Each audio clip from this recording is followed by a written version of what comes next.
আজকে রান্না হচ্ছে ভাত, এটা হচ্ছে মুসুরির ডাল, এটা হচ্ছে পালং শাক, কুমড়ো,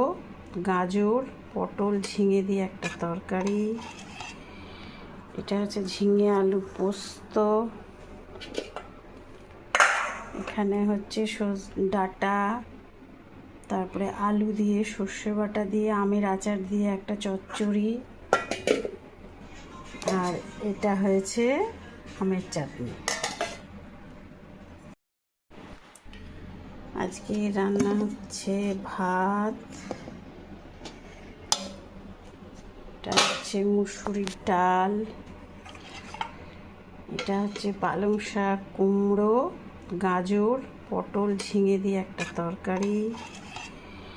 এটা হচ্ছে ঝিঙে আলু পোস্ত,